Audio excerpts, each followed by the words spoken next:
not stressful. Hi, YouTube. Bye, YouTube. Hi, YouTube. Hello. Hi, Nish. Hi, Draken. Hi, Nish. Hi, Draken. We're just talking about how difficult it is to use the phone. Right. Well, without further ado, let's get this slightly shorter than usual session of Beyond the Verdant Veil on the run. I believe, now I was just listening to the recording earlier, I believe that we basically finished off with you sending a message to Onyx Terror. Yes. And then basically heading back to the tavern, I believe, or to bed, I guess. I mean, up to you guys if you want to do a little bit of last night at Candlekeep role play. But I'm just as happy for us to. Well, not that I'm forcing you out of Candlekeep. You can stay as long as you want. I just assumed that you might be wanting to get on the road soon. I guess I put that question to you to start the session. Really, is there anything else you guys want to do at Candlekeep? Or I know that you need to pick up your books, Terra, but Also, the Elminster. That is true. I believe, if I remember correctly, I believe Volo directly told you that, Elminster couldn't just teleport into Candlekeep, say. But he would meet like he might be able to organize a meeting outside of Candlekeep, basically. I'm Yeah, just wondering. that felt like it'll happen at some point rather than we need to wait around for it. We'll have to encounter Volo yet again. Vola encounter. Horrifying. Okay. I think I've got. It's a. It leans a bit more to the mechanical side of the question, which is. Yeah. Or like what you think might happen in future is. Yeah. Is that for next level, I might need a spell component, but I don't know how you're gonna rule how accessible those kind of things are. Yeah. Would it be fourth level spell component? Would that be something I'd find in most major cities, or is it gonna be? Yeah. It was just something I was wondering. Where I was like, would it be worth picking up now rather than getting, and then you're like, oh, but it probably wouldn't be here. Just because of how you're ruling it. But if it's going to be in a lot of major cities, I'll probably hold off till we're at the level. I suspect that you probably would. I don't think that Candlekeep has very much in the way of like a magic item trade, really. It's. I mean, there's probably some people, and my thought would be in the taverns and stuff, not the keep itself. It'd but be there's probably like a barter economy type thing. Yeah, exactly. Yeah, I get your point. Yeah, like going up to another adventurer, like, hey, you don't happen to have Eye of Newt, do you? Another adventurer. There's probably a couple dudes in the tavern who know adventurers come around here often. Yeah. So they just have it would just be a small person, a small store of specialist wizard stuff, because he knows wizards are going to cast stuff, and it's just going to be they're just going to have a small selection of items. I guess basically with any costed component, I'm sort of assuming you could basically get it in any major city. Hang on, I'm just going to close the window. There's a fucking there's a guy using a strimmer or some shit. It's really loud. 1 second, I'll explain my components in a minute.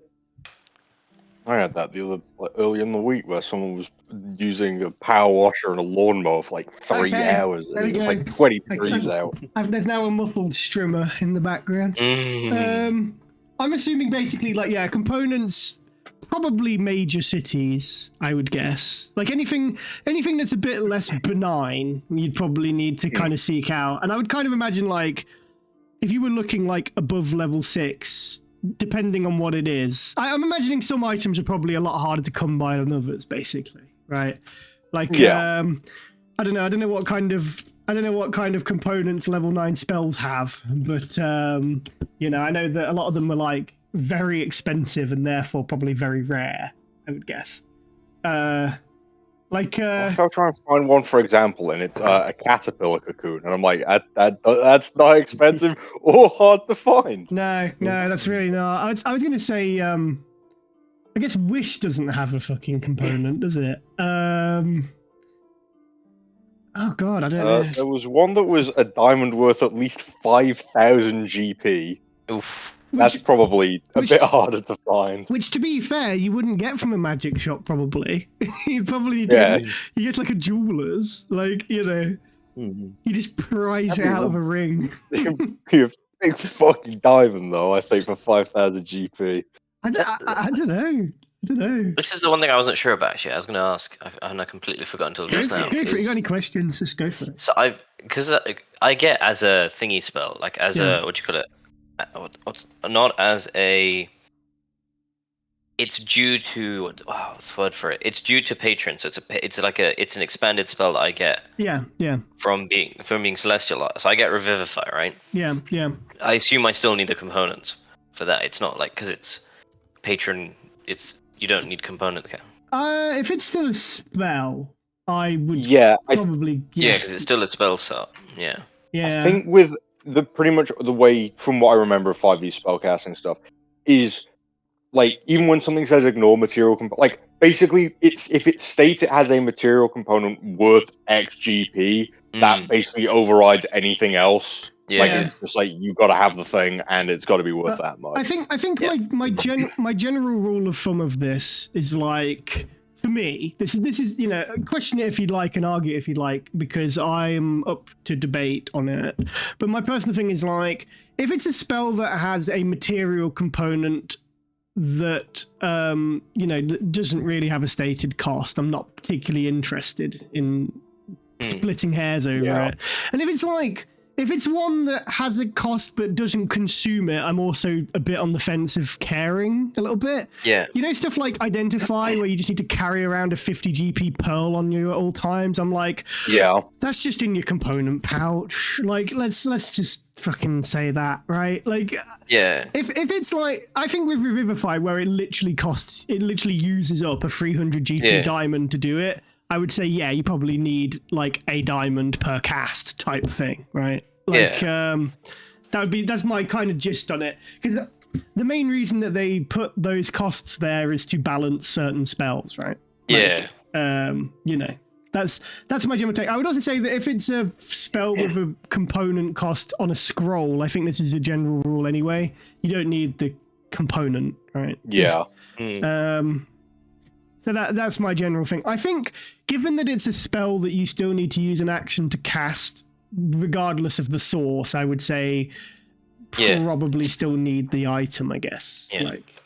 Like. So I assume but then I don't think I can get that here, could I? I can get diamonds here. Probably not. No, but Baldur's Gate probably definitely could, and you do have a stack of cash on you now.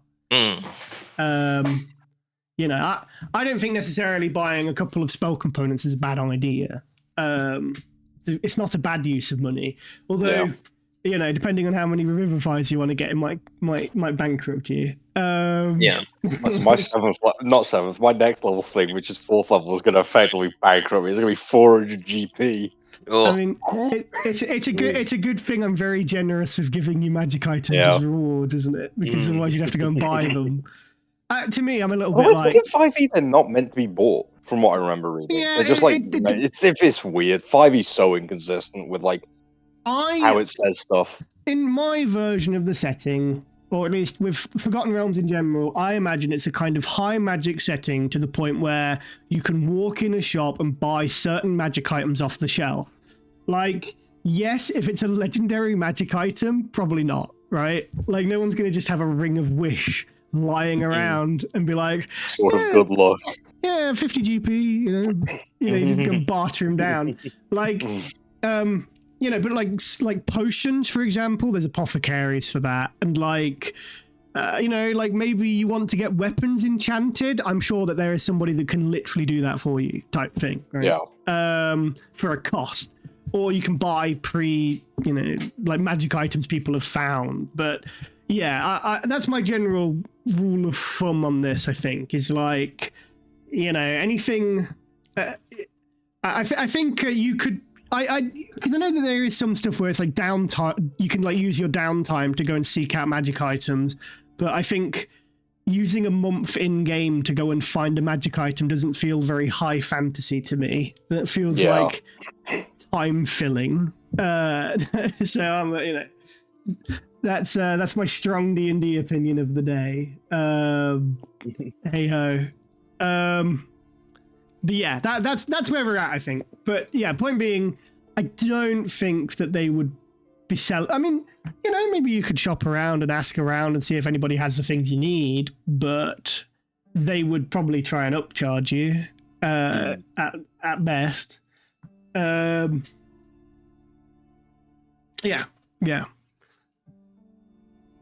For the most part, if you want to buy stuff in Candlekeep, your options are getting a book printed for you or buying like clothes or spending it in the tavern, I guess. They do have a clothes shop. I'm not making that up. It's just there.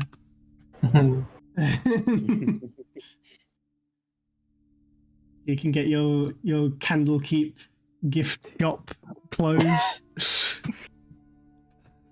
I went to Candlekeep and all I got was this lousy t-shirt. Okey-doke.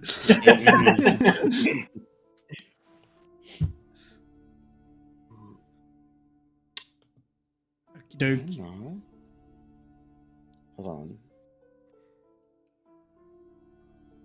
Sorry, you can continue. Yeah, no worries. But yeah, I guess, is there anything anybody would like to do before they leave? Or do you want to get on the road? Yes, actually. Yeah? Yes. I think after a long night of rest, I assume, Tara would go and seek out Volo one last time. Absolutely. You, I think at this point you probably sort of know you kind of know what room he's renting out from before, I think. You can tell the signs. He's been on his, as far as you can tell, he's been on his best behavior. Nobody's beating him up. I think, does anyone come with Tara to go see Volo? Or do you go alone in like early in the morning type thing? Anyone can join if they want. It's not secret. Yeah, okay, that's fair. Does anybody join? Probably not. I think in the early morning where he thinks everyone's asleep and not going to be bothering him, I think Eric's reading through some of the books. Yeah, there's just a big collection of books, really. That is a question of, do you give any of them back, actually? Like, or do you basically just bag of holding the lot and try and keep them? Because it's up to you. No, it would have been, obviously because the bag of holding is not infinite, he probably would, as we talked about, like there's those select volumes on like, his main journal that I've got, and then like stuff on like conjuration and construct, like conjuration and like summoning and stuff like that, and maybe some other like small bits and pieces of like niche interest for Ulrich, but like he probably would have given most of the books back. You know what, Ulrich? I think that's fair. I think you basically like you probably left a lot of them back in the bookshelves, and you probably told somebody about it. I guess there is probably a lot of hubbub as they kind of find this sanctum, and like they were not told about this. But do you want to give me an investigation check? Let's call it an investigation check as you kind of read through, I guess, and we'll go over to you with Volo in a minute, Tara. That one. That's the skip. Okay. Okay. Well, I would say that you spend some time reading. I would say that, to be honest with you, I'm kind of imagining that your attention kind of wanes a bit on the actual kind of details, and you're probably a little bit like okay, up to you, I guess. But I'm kind of imagining that maybe Ulrich's a little bit distracted by certain things, shall we say? Like, it's you've had a pretty big reveal in your life right now, and noting down rituals and casts for certain conjuration spells is not quite in your abilities at the minute, you think? I think what I would say is it's, he would dive into books to kind of like, because to delay that or kind of like put that off a bit and not have to think about it too much. But I think what it's probably is the case this time and why he's done it now is that he's spoiled for choice. Yeah. He's got he's faced with so many options of what to start with. He doesn't know where to. And in that indecision, he then is just kind of like starts thinking and mulling over like what he's been told and what's been changed. Yeah, like you're a very hungry boy being presented with a feast of books, and it's just too much almost for you. But I imagine that you spend the time and you do read through at least some of the notes on the kind of more personal elements of yourself, I guess. I would say, like, maybe we can have a chat separately if you want to maybe think a bit about the contents of those. But I'm imagining that for the most part, it's very similar a story to what he told you. Like, I imagine he basically started journaling, like, the second his son died. And, like, it details a lot. Like a lot of it is very kind of personal, really, like emotional stuff from him. And there seems to just kind of be like a turning point, maybe a few months of mourning in, where he just kind of like, I'm not going to say like he goes crazy, but he like snaps a little bit internally. And he starts like he at the time when his son died, he was researching. He's always been like a conjuration type wizard, Jaren, right? So he was probably spending a lot of time at the point where his son died. He was probably doing experiments and like looking into stuff around conjuration. So I suspect it kind of became like an obsession for him in those following months as he kind of like tried to apply this field in the act of like, because usually reviving people from death is quite kind of, well, it's like necromancy, really, right? Or like divination. It's like either a god intervenes or you yourself kind of turn into like a bit of a like Revivify is a necromancy spell, right? So like necromancy isn't just raising zombies; it is literally like bringing people back from the brink of death. I think about it, like one of the only ways a wizard would have of like bringing someone who's fully dead back to life, I think might just be wish. Yeah, pretty much. I think it's just wish. Wizards don't really have like ultimately he probably curses this fact, right? Like he can't. It's a cruel twist of fate that he's a very, very powerful and knowledgeable wizard who cannot bring back somebody to life who just died, when he's probably met countless druids and rangers that could have done that. But it was just simply a case of being too little too late, really. So a lot of that time is just spent obsessing over conjuration and the kind of boundaries of that. Like, how could he break that? How could he apply that? And then you kind of knowledge, nothing in it can help him. Yeah, and you kind of see that he starts, it's probably around this point he starts dealing with a lot of shady characters, really. Like, he probably starts selling his kind of abilities or knowledge, or starts picking books out, trading them, kind of thing, right? To like start trying to basically fund his own studies. Like that kind of sanctum that you saw with the sheer amount of stuff in it, like the magic items in the books, could not have come cheap. Yeah. And as far as you can tell, like when he died, he was a well-respected kind of wizard, but not particularly overly wealthy. So had some limits on his experiments, shall we say. But yeah, that's you probably like, you've probably just got just reams of pages to go through still, most likely. Like there's a lot in here. It's not by no means I suppose probably similar to you, by no means does he take short notes, really. He's very, very he notes everything down. And it to a very kind of verbose kind of level, really. Maybe somewhat research as a coping mechanism or something like that. Yeah, not bad on a 9 investigation check anyway. Or an 8. Now, Terra, you make your way over to Volo on your own? Question mark. I think nobody else coming with you. No, I guess not. Okey-doke, that's fine. So, you make your way up to the same kind of... if I remember correctly, I mentioned that he was in like one of these pillars of pedagogy or whatever the fuck they're called, right? Like the little kind of research lounge area, like the little kind of like study rooms, basically. Yes. And he has been renting out and using the same one for the last few days, so he's easy enough to find. Let's switch music.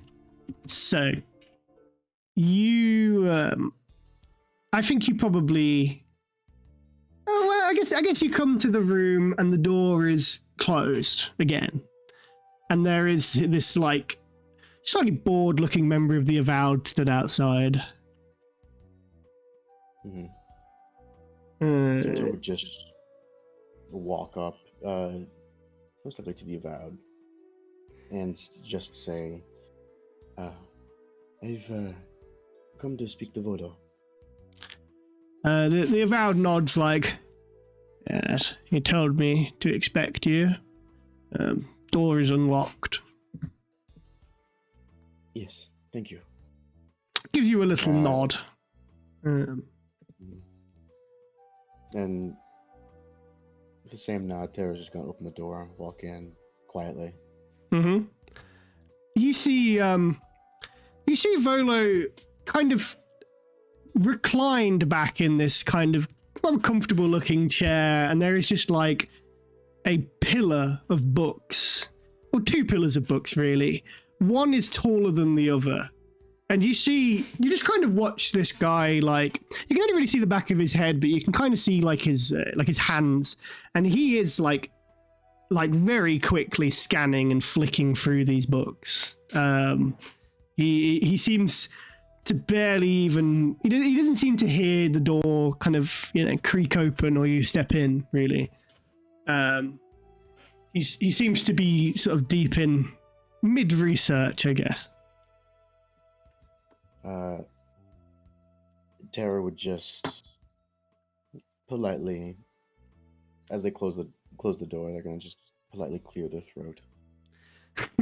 I think that's classic. I think he probably actually kind of like jumps a little bit as he hears you clear your throat, and he's like, "Oh my god, I say."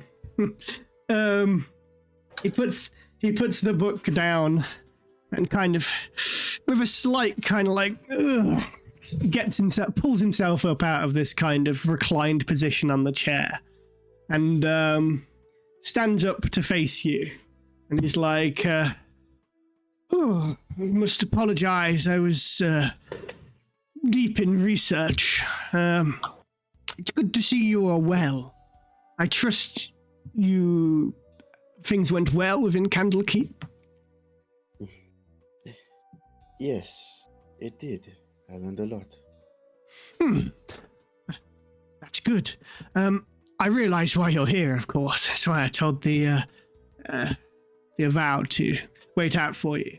Didn't seem very happy about being turned into a doorman, I must say.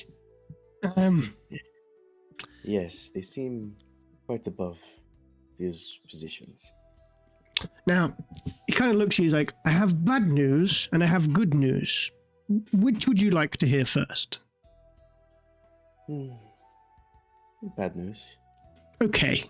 The bad news is that Elminster is incredibly busy, and some matters have come to his attention that have pulled him away from your chance meeting. So I'm afraid that you will not be meeting him today outside of the walls of Candlekeep. He kind of like pauses as if to kind of like, wait for you to say, and the good news.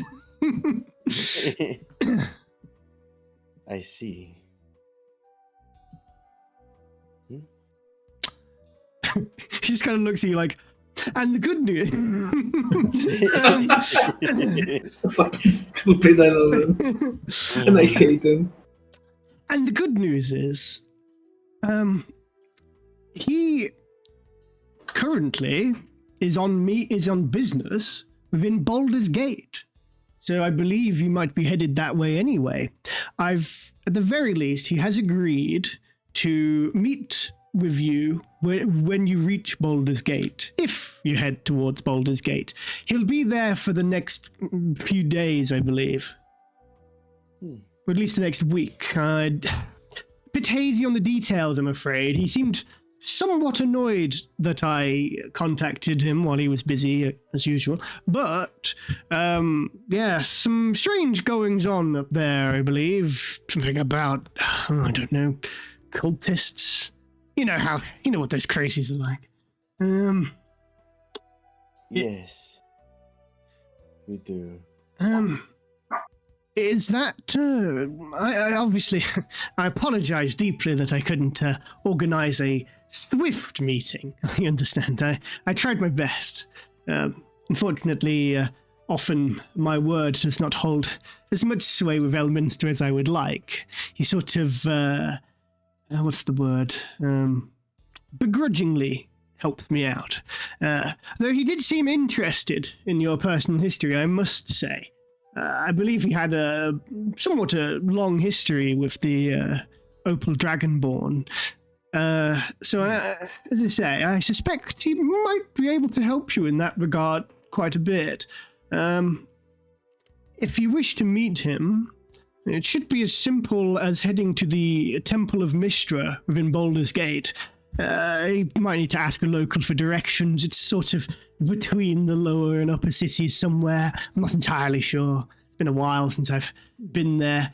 Mystra does not tend to take well to me entering her temples for some reason. I see. Interesting. Well, it just so happens that I came up here to tell you that we are heading out. Towards Baldur's Gate? Kind of tilts his head. Yes. I think...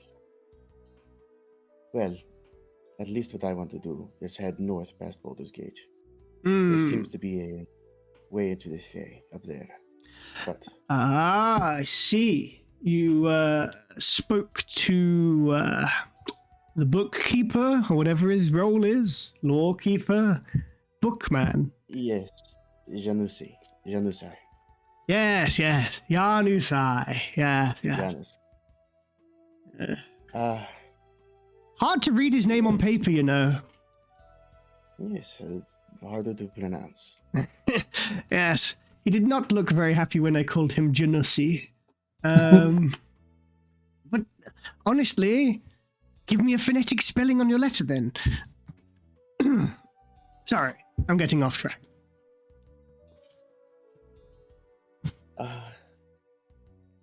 Yes,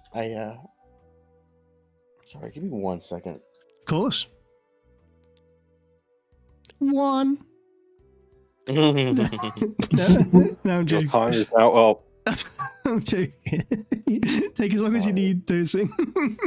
A dog right here that demands my attention. It's fine. No, I understand. Okay. Yeah, no, I understand.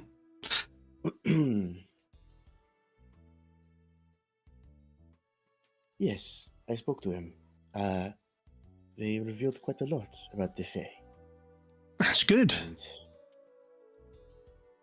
well, that is a problem that we will solve when we get to it. Stay safe in the Feywilds. Honestly, sounds like quite the adventure. I'd come with, except Queen Titiana does not want me there. Yes, I feel I can understand that. She's a hard one to please, I should say that. But my. Yes. And these cultists, the Elminster give you any sort of more info on them? For some reason, he doesn't tend to let me in on the details of things very often. I'm not sure why. But, I don't know. I mean, Baldur's Gate has a long storied history with cultists. I mean, you know, I have been taken by cultists in Baldur's Gate before. Well, that I am curious. Oh, But I guess that's a story for another time. just long story short, Ballists are crazy. But I don't know. Yes. It could be Ballists, could be followers of Merkel. Hell, could be, I don't know, followers of one of the lesser gods. I mean, it's a big city, and there's all sorts of crazy in a big city. Still, if it demanded Elminster's attention, it must have been pretty bad. They don't usually call out summons for the Walker of the Plains very often. Yes, that is quite troublesome. I'm somewhat concerned, but the City Watch will keep a close eye on you lot. You just, don't think about it too hard. You've got your own things to deal with, after all. Yes. Yes, we do.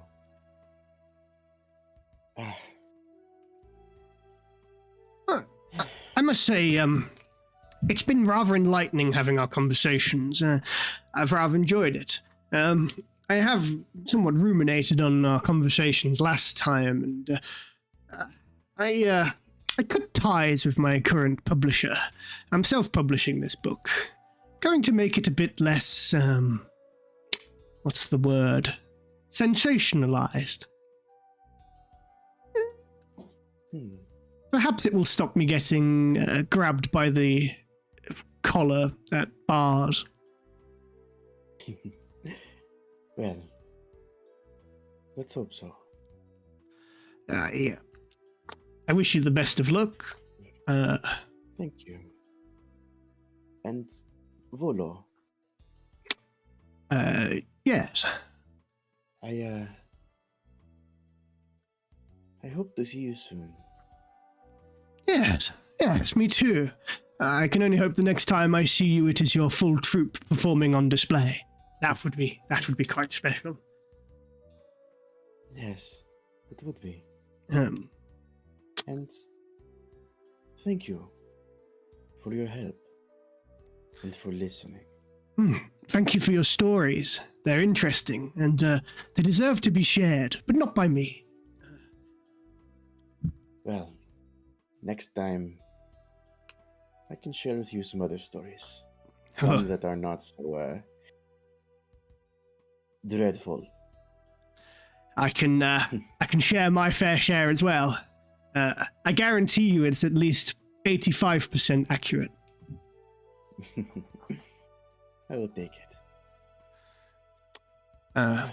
Safe travels on the road. I believe the road up to Baldur's Gate is generally considered one of the more safe routes along the Sword Coast. But you never know. Yes, I will keep my eyes out. And you stay safe too, Volo, if you're heading up north. Yes, probably sometime in the near future. I might have a few bits of business to attend to down south first, but yes, I certainly will. You've given me much to pause on when it comes to the denizens of the mountain keeps, but I'll just be my ever charming self and hope that no harm comes to me. I do too. But yes, I must be going. He extends a hand out for you, just like. Tara gladly takes it. Gives you he has a firmer handshake than you would believe, really. But yeah, he kind of just like gives you a you a solid handshake, and he's just like, Yeah. yeah, it kind of aches a little bit. You're surprised that this kind of slightly arrogant booksmith has such a strong handshake, but you don't know what this man's been up to in the last like few hundred years, really. It's hard to tell. I think Tara will just nod in respect and give just a smile. Fare thee well, See you Tara. Yes, and see you soon. I should get back to my books. Yes, you seem to have a lot of reading to do. Oh, I'm sponging in information like you wouldn't believe. Good luck, Volo. You too. Gives you like a small kind of salute almost as you head out. I think Tara will give a 2-fingered salute and just head out. The tavern. You yeah, I guess you meet back up with the remnants of your party, I guess. I'm assuming the other two are also in tow, but we'll just gloss over them not being here today for now. So, we are heading to Baldur's Gate, is that right?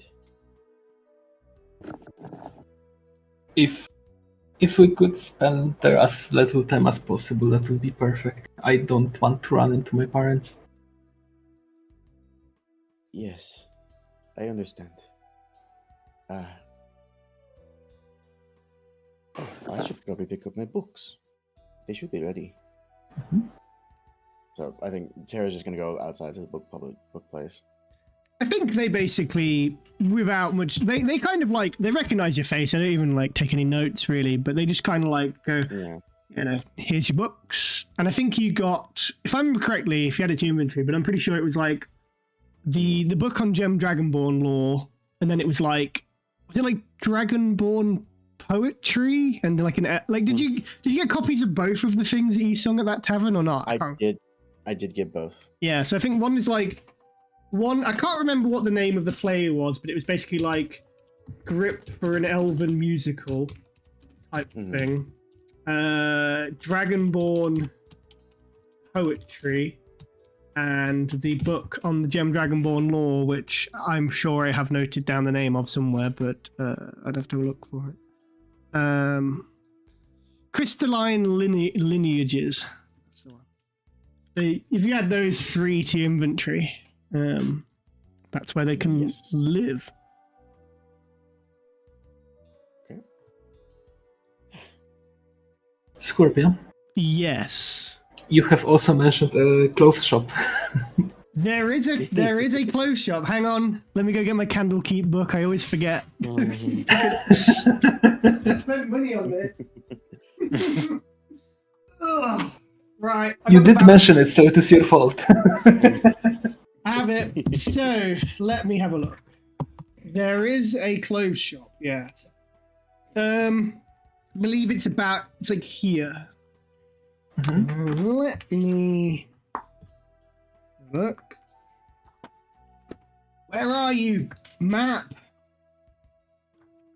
Fuck. Where is the map? Hang on, I'm struggling. There it is. Yes, it's the Erudite Outfitters and Clothiers. Clothiers? Clothiers? I don't know. What do they sell?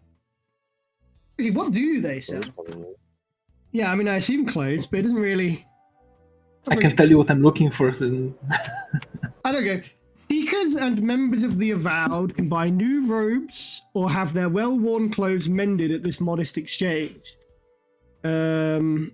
There is a tailor there, and you can craft robes and other garments on request.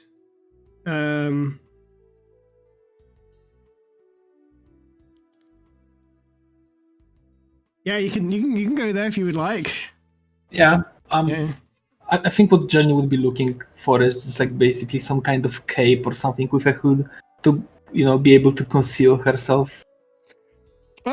You could probably just straight up get like an avowed robe type thing here. I mean, a lot of the avowed move around in these kind of like purple cloaks with hoods. Do they look fancy or pretty? They look, I'd say pretty plain, really. They're not really. I would say that it's a nice shade of purple, but and they're well made, but like, they are very, very plain. I mean, like at the end of the day, these are kind of librarians stroke like kind of monks or like religious members of like the order of like knowledge, right? So they're not particularly interested in looking too kind of outwardly fancy, I guess. But he does make stuff to request. So, if you wanted to get something slightly customized, I imagine you could pay a little bit through the nose for it and get something nice. If that's what you wanted. Or if you just want something really plain, they've got that for cheap. Yeah, I think Journey really needs something to conceal herself, but she would probably be also a little bit like used to like her old ways and actually want something nice. Yeah, that's fair. Basically, you're trying to conceal yourself as not being like the daughter of one of the most famous tailors on the Sword Coast, and you're like, okay, I can't wear these robes. These are gauche. I need. Pretty much what is happening here. You are the least subtle hiding. What were you going to say, Daisy? I love it there. Can I tell that Journey's trying to hide? Like you're trying to get something to hide themselves? It's fairly obvious, I think. Yeah. They are clearly buying, like they are. Sorry, she's clearly looking for like a robe to cover herself with. Yeah. Okay. Journey, if it is a disguise you want, I can always help out with that. Oh yeah? Yes. How so? Well, I am a stage performer. I do have a makeup kit. I think you see like gears turning inside like Journey's head. Okay, sure. But I do want also a nice robe. That is fair. But I don't think that you're going to find anything here. It is all plain. I think that the guy behind the counter hears you say that. Unless you're trying to be quiet when you shit talk his clothes. Okay. Oh, no. Let's I imagine that like as you say that, you see a what? Let me just have a look. Okay, yeah, you see there's a human behind the counter and he kind of stands up and like goes like, hang on a minute. What did you just say about my robe? Oh, I apologize. No, you're right. I'm only kidding. I'm only yanking your chain. These are the ones for the avowed. You're an adventurer, right? You're looking for something a bit fancier. Yes. Journey was a little bit too eager to admit being an adventurer. I just don't look like bookworms, that's all. I'll tell you what. I can, what kind of colours you looking for? Kind of patterns, anything like that? I could put something together real quick for you before you leave. I do like red and browns. Red and browns. Okay. Interesting. That's an interesting colour choice. Reminds me a little bit of, you know what? Can't remember. I don't remember my competitors' names. Tell you what. You give me. Got a seamstress, and I have a bit of a skill with the needles. Do you wanna? He kind of like points like a door at the back. It's like, do you wanna pick out some colours? I can put something together for you. Scope, can I tell he knows what he's doing? He is immaculately dressed. This man. Okay, that's enough for me then. As far as you can tell, like he is you just get like you've been in this business for a while, and these are not clothes from any of the clothes that he's wearing. I would say at face value, you can tell these aren't made by your father. These aren't made by any of the people that you know in Baldur's Gate. They look like their own kind of designs, similar kind of thing to what you're kind of looking for. Almost kind of like a set of robes that are kind of like it's like fashionable element to them, really. He does offer to take you kind of like on a little tour of his kind of like tailor's shop, if you would like. I mean, sure. Like Jerry would not say no to that. But I also don't want to like make this like shopping too long because the session is short anyway. Oh, that's fine. Don't worry. I'm very happy to spend time on details. That's what most of this campaign has been. I think he basically like leads you out to the back, and you too, Terra. If you follow, I think he would. Yeah, Terra will follow. He kind of like ushers you through. He leads you to like a room where there's a couple of people kind of, you see they're like kind of like hemming up clothes. Not like robes or anything. They look kind of like things that people have bought in to get repaired. And you see that there is a lot of kind of seamstress type equipment back here. There's also like all sorts of like silk threads and colors, kind of just like an array of colors. And he's like, yes, we've got it's kind of let me think. Kind of a darker brown and a darker red type thing, maybe. Color coordination wise. Sort of like an apple and the kind of bit that sticks out the top. Darker red sound good. Okay. Brown. Oh, I also see you have golden thread here. Oh, yes. Actually, I do, a lot of the dyeing process is handled by my brother, but we make our own silk here. We spin our own silk. That's interesting. The kind of like, I mean, I can show you if you'd like, but I take some pride in it. It's more of a hobby, really, but it helps enhance the clothing to not have to buy it in, so to speak. It kind of shows you to a little atrium next to this workshop at the back. And you see there is like a collection of silkworms back here. Like he has them within his atrium, he has these silkworms. And there are like a number of like cocoons lying around that he does like he while he's in there, he just pick a few of them up and just kind of like puts them in his hand. He's like, I understand if you don't like creepy crawlies, a lot of people don't, but nice to know what goes into your clothes. Jenny looks like completely unfazed. Absolutely. She's seen those a lot before. Absolutely, yeah. If anybody would be unfazed by this. Well, I'm interested in what Terra feels like being in a giant like atrium filled with silkworms. I don't think Terra would mind it too much. Yeah, that's fair. Fair. Yeah. That is very fair. Bugs, but I mean, they've also done their fair share of working with clothes as well.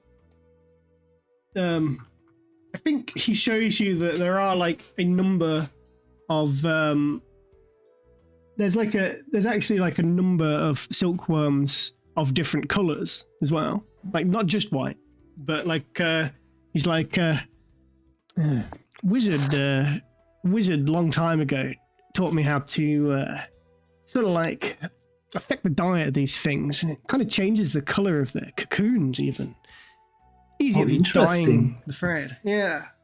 It's a little tailor's secret, but it kind of gives you a wink. It's like, oh, I'll share it for a paying customer. Kind of raises an eyebrow. Of course. So, red and brown. I can get behind that. Like a chocolate gâteau. Give me and a couple of the people back here 30 minutes, an hour. We can deliver it to you on the gate on your way out. 50 gold. Sure. I think Journey would spend with him like 15 minutes just like talking details and 100%. Possibly actually like even revealing that she knows what she's talking about. I think he's probably you might see like a flash of recognition behind his eyes type thing, but he doesn't say anything about like your family or anything like that. He doesn't seem to, he's happy to talk shop with you though. Okay. And like, yeah, I think he honestly, he at some point, like mid conversation, he's probably like, look, if we keep chattering here all day, your clothes ain't getting made. But it's been nice type thing. He basically admits that it gets boring making clothes for stuffy librarians all the time. So he's always happy to take custom requests. Yes, it's your chance to make something nicer. Yeah, well, exactly. Go off my talents. I mean, not that these purple robes aren't. I mean, I agree with your friend. They are somewhat boring, but it's what they like. I hand him like 50 gold coins. Thank you very much. Spend 50 gold out of your inventory, but yes, that. Okay. I think unless there's anything else we'd like to cover, anything else, Arian or Ulrich, you want to do before you leave? No, I think Eric's probably just like everyone thinks he's reading, but he's probably just like staring off into space in his room, just kind of like contemplating stuff.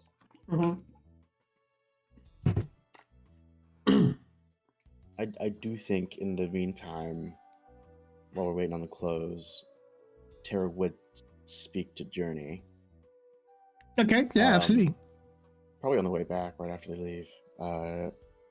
Tara would say, I never knew you knew so much about the clothes. Yeah, it's a bit of a family business. I see. Have you you've told them who your parents are, I think, right? Yeah, I think I did in like presence of Terence, yeah. Well, I would say this, Tara.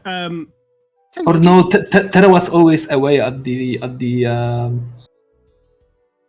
not the wagon, but the caravan, right? That. Yeah.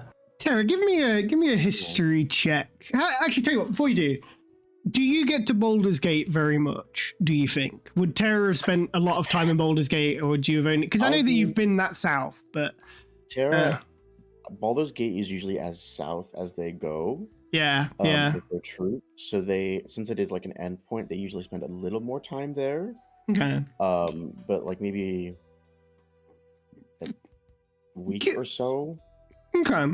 Give me a history check, just a general history check. I'll take that into account. Okay. Dang.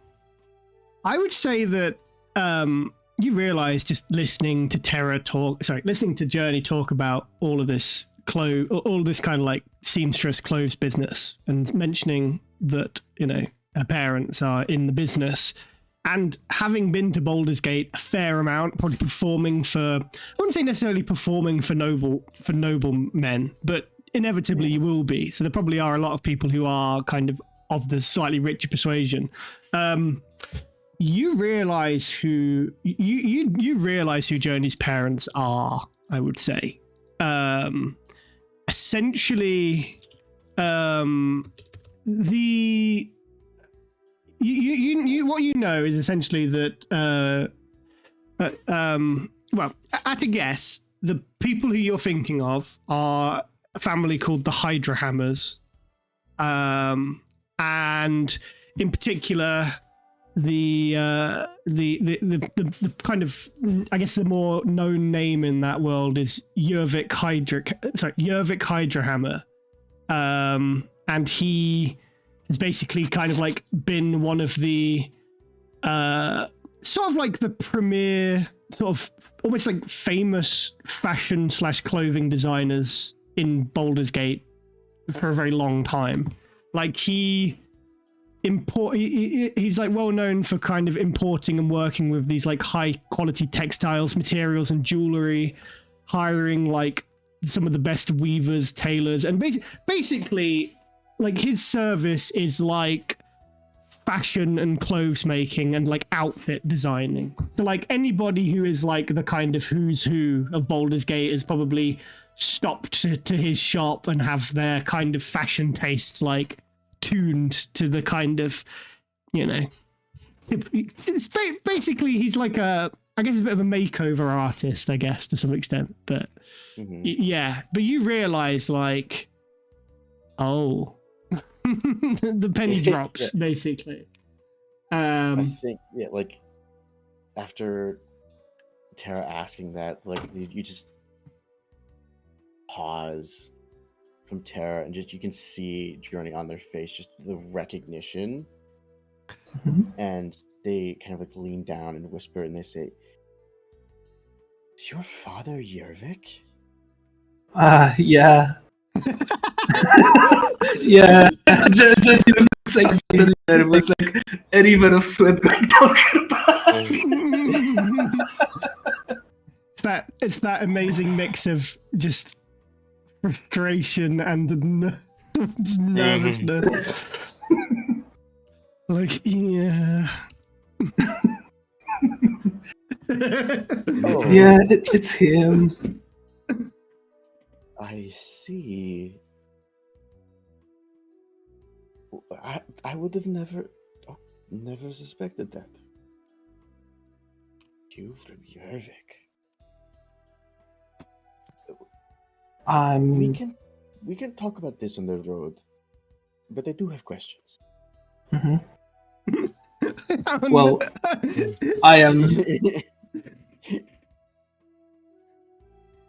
I am now leading the kind of life that I always wanted, so let's not meet them in Baldur's Gate. I'm kind of just imagining like, you know, it's like despite your best efforts, you're now going to get asked for like fashion advice. So they're my friends, but I'm gonna start billing by the hour. Unfortunately, that would make your father so proud. I know. It's like, I hate doing this. However,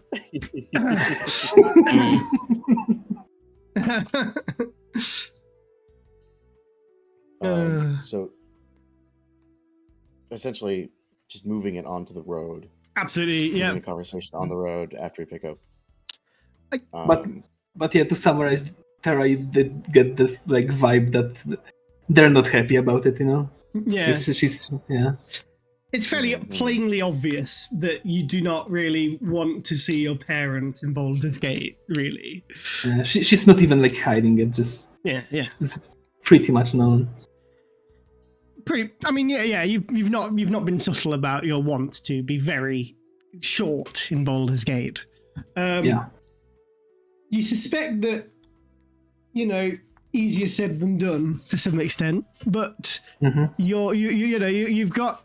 On your way out, you do pick up your new, fresh set of robes, and honestly, they cover you. One, perfect fit. The guy didn't even measure you up, but he just knew, type thing. And like, yeah, comfortable, silk, just very kind of, a lot more kind of thinner than you were imagining, but they cover you up very well, and they feel very nice, kind of against your skin. You know. This guy could give your father a run for his money on the seamstress regard. This is really good. Such good quality. Thank you. I think he just kind of gives you a small bow, like, if you ever come back again, we'll make you something a bit more special as well. I will have to. Just don't forget your book for entry. I when I leave, I like wave to him. think he gives you a smile and a small wave, just kind of wishing you luck on the road.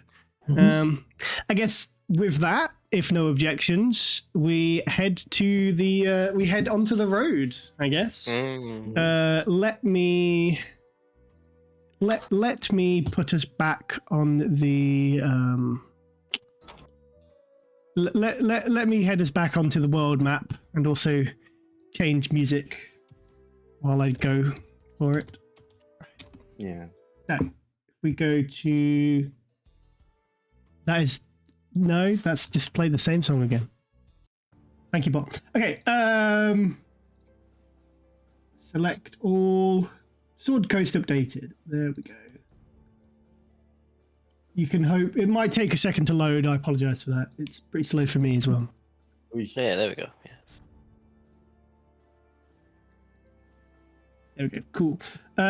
Yeah, so you guys are currently at Candlekeep. Kind of a road heading down Candlekeep back onto the main road. That's about a day's travel in itself. And then along the road, you're looking at maybe, let's say somewhere in the region of 150 miles. So probably about 5 days travel, 6 days travel down the road. Yeah. Half a 10 day. Yeah, pretty much. Also, just for the record, by the way, I don't know if I might lose all your respect for this. I've given up on the calendar. I'm not gonna bother. Fair. That's one step of effort too far. I don't know what day it is, but probably somewhere in the region. I can kind of keep track vaguely of where we're at. I think. I would say that we're probably. I mean, when we started that was a few weeks ago, right? And we were kind of in the middle of chess.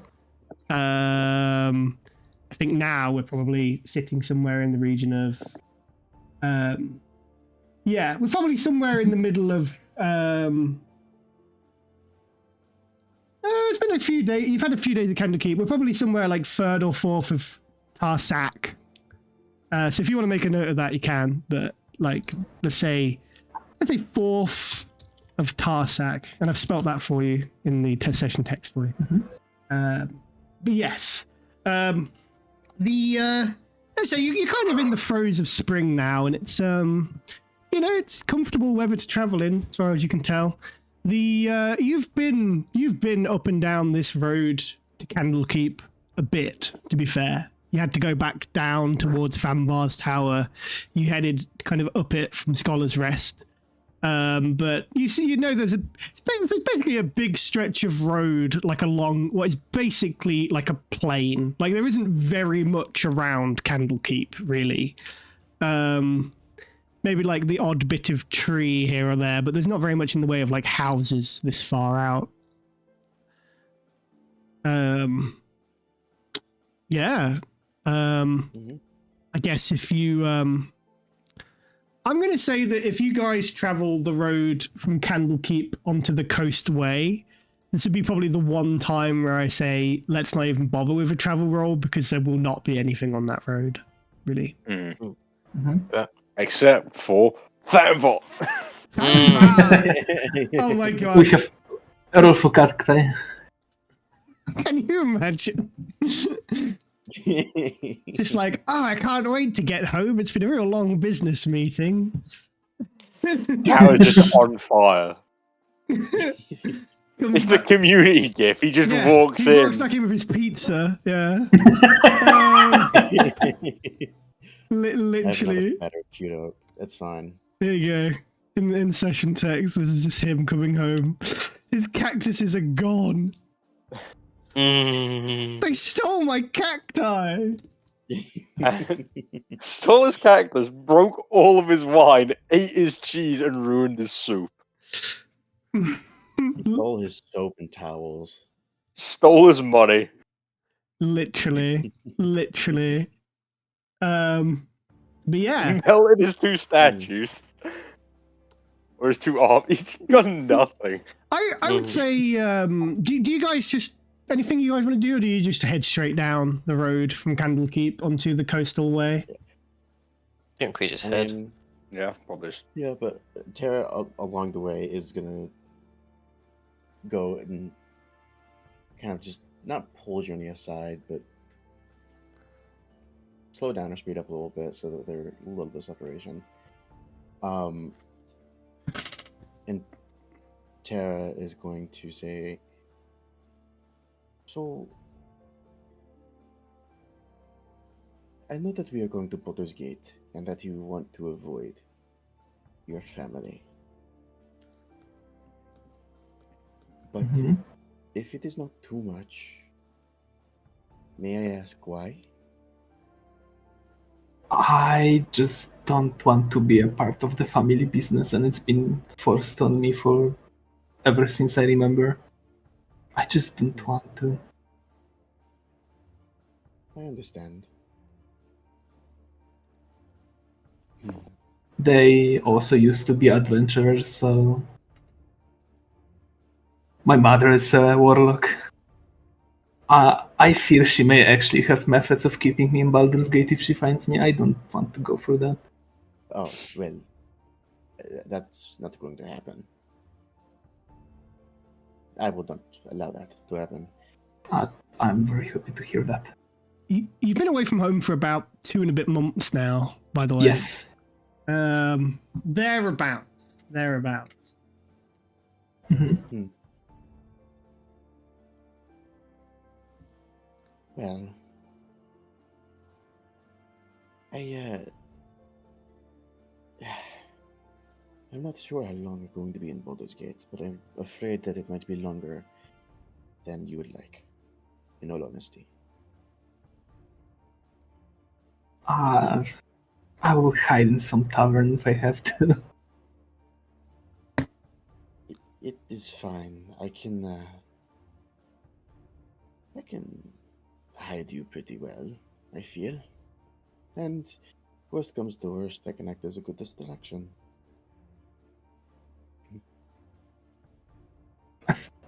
I think you can tell by just how Journey talks about it that she's kind of actually scared a little bit.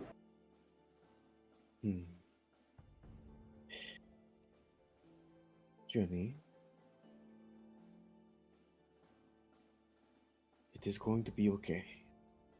And Tara's gonna put a hand on your shoulder. Listen. You are traveling with me. That means I will protect you.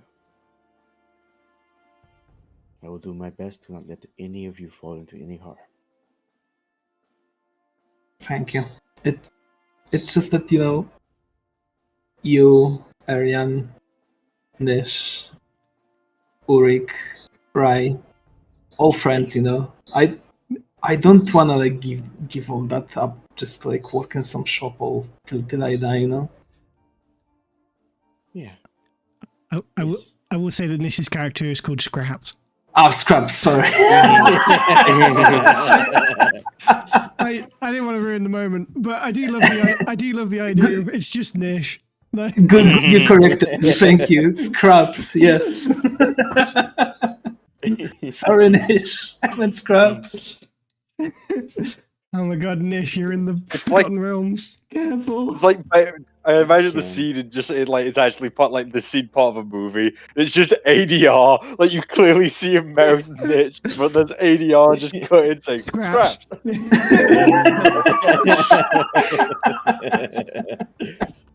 If we were editing these, I would be all over that shit. I'd make it sound as bad as possible because I find that kind of funny. Not even me saying it, just someone else dubbing. Yeah. It's just me saying it. I've just got my fucking video toaster for the edit, and I'm just like Scraps.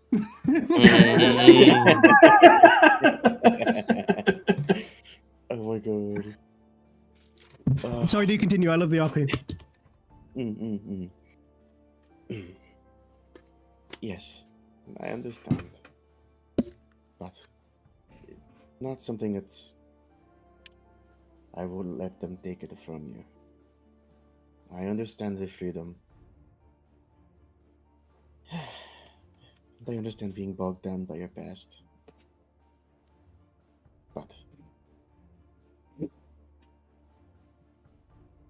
to point out the other side. If they do truly love you, which I am unsure about, I think they would be okay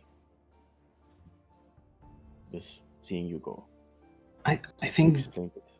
I think Journey in response is like not really saying much, but you can see her like nodding her head and like processing what you're saying. You're not entirely sure what's going on inside her head, but she's hearing you. Listen, I am not one to leave bad blood or words lingering in the air. I am one for closure and for finishing what you started. I am not going to force you to do anything, but I do think that it would be wise to speak to them at least once with all of us. And if your mother tries to pull some fancy warlock stuff with their patron, then we can just knock her out. Simple as that. I love it.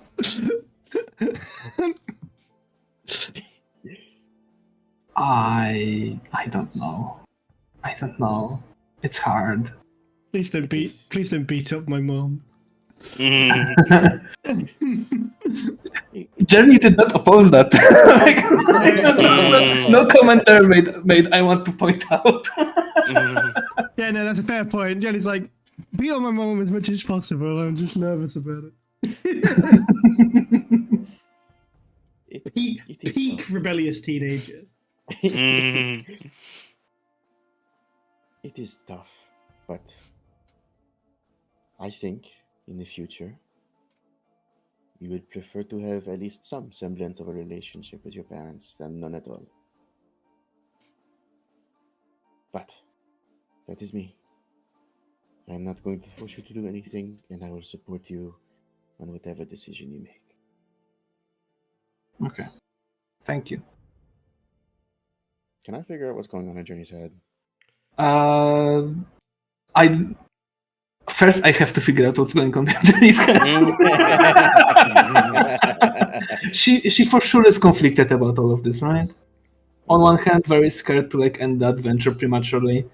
On the other, everything you say is like with logic. So like I think she herself doesn't really know what right now what to think really. She's definitely like mulling over the all the words you said to her right now.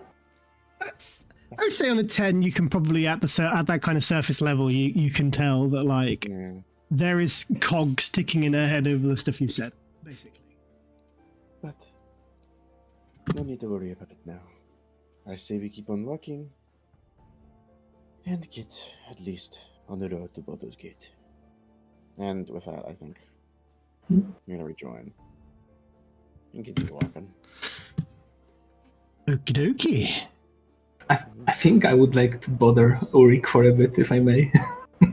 Yeah, Eric's probably kind of, you probably this morning, I think when you were like, when everyone was kind of like getting together to leave, he was probably a lot more like vacant, I guess. But now I think now that you've seen him walking, he probably drifts a bit, but he's probably a fair bit more like aware of what's going on. So he probably will see you approach, or like join up with him, and he'll probably like stop whatever he's sketching or reading, or like the small notes he's probably reading through.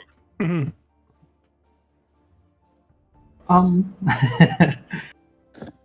Ulrich, I just wanted to say thank you for like that magic you did on Fanvar's Tower when like this serpent thing paralyzed me. That was very quick thinking on your side. I just wanted to thank you for that. I mean, no one.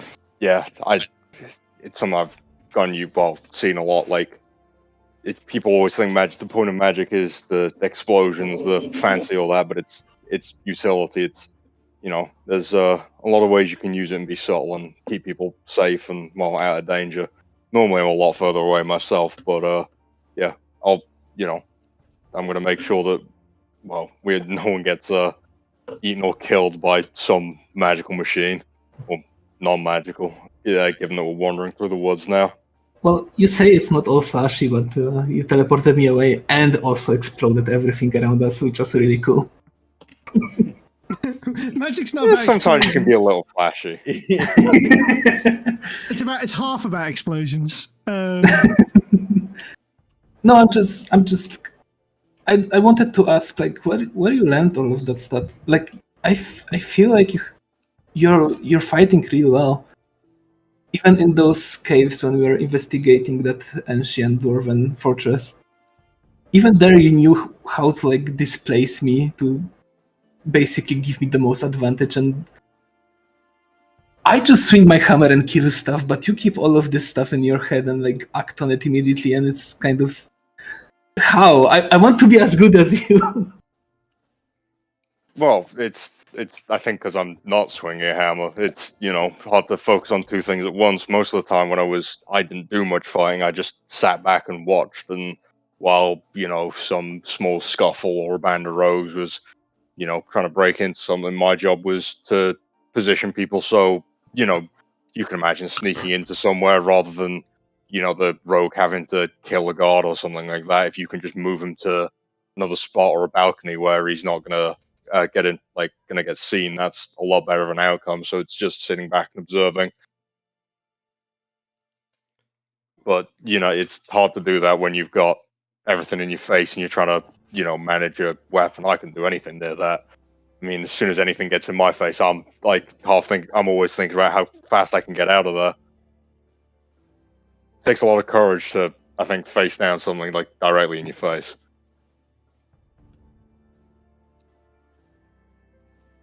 I see. Okay. All right. I think she's like a little bit. I think she has problem like relating here, right? Like you had chances to like observe or even like do stuff a little bit, but she's been learning like the moment she left Baldur's Gate, and like she basically threw herself into the like deep water. Yeah. And like okay, she's saying like, all right, but okay, I see, but like again, thank you. I really appreciate the help back there. Yeah, it's I mean, I guess Uruk, because you've just said that, I think Uruk's probably like, no, he obviously knows, but I guess he's like he's I guess it's because he's just not that good at, like, he's not that experienced. I guess it's probably just now clicked from him as like, huh, I guess you've just seeing you the way you fight and how I guess you just seemed, at least from my perspective, quite decent at it. I didn't realize that without any how much training have you had before coming out here? When I was little, I got into fights with sticks, like it's not much. Huh. he'll be kind of like baffled at that. It's just like I think. Okay, to be fair, I think it's something I mentioned like session 1 or 2, like a long time ago. Like that her fighting style is not elegant at all. No, yeah, it's just smash stuff with a hammer because that's the best that you've got. Because you're very strong.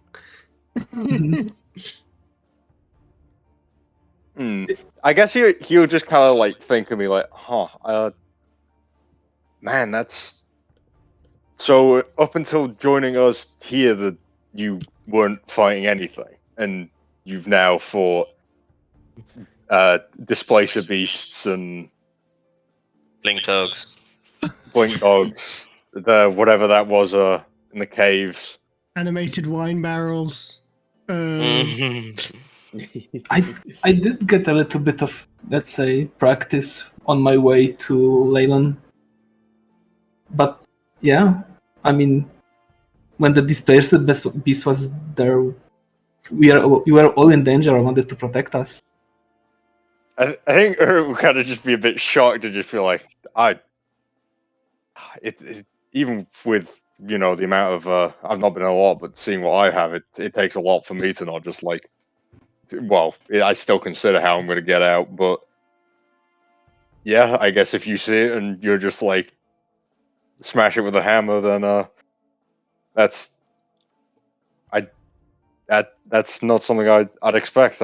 It's strange seeing someone take such a different approach to combat. It worked for me so far. Well, as hopefully it continues, well, it should continue working, and then you'll learn and gain experience. I think you save how I can like see everything, but it's just I've not done it a lot, but I've done it a decent amount. I kind of it's just how I learned to fight, as you're learning to fight your way. I don't think it particularly matters if it's intelligent or elegant. It's fighting at the end of the day. It's going to be brutal stuff. Mm-hmm. Okay. Yeah. Thank you. That's why I asked. I wanted to know how you learned all of this. Because I know I have quite a long way to go as well. I don't know anything. Sometimes I wonder if I'm just more like courageous than smart, Well, I don't know. I feel it's fights are often best avoided. I think that's normally the smartest option. Less risk and all that. Mm-hmm. But yeah, I don't know. It's well, don't know how many more fights we'll get, but you'll get plenty of experience, and you'll probably be showing me up at some point soon. I'm not particularly good at this kind of stuff. Well, hope I'll be able to learn the strategy from you and you the tactics from me then. I don't think I'll get much better at wielding a sword or a knife, but well, still. Yeah, some bit more confidence that I'm not going to get mauled to death by the first thing I see. I won't let that happen. I'd appreciate it. Mm-hmm. Apparently, I've already had one bad run-in with a beast, so I'd like to keep that at one for the rest of my life.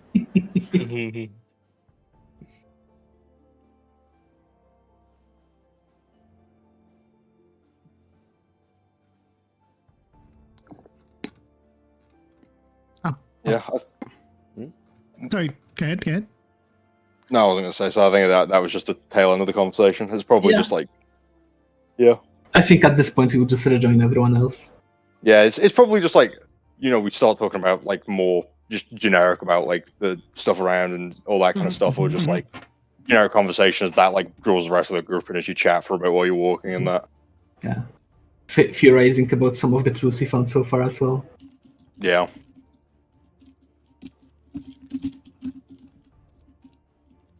What's the deal with the country?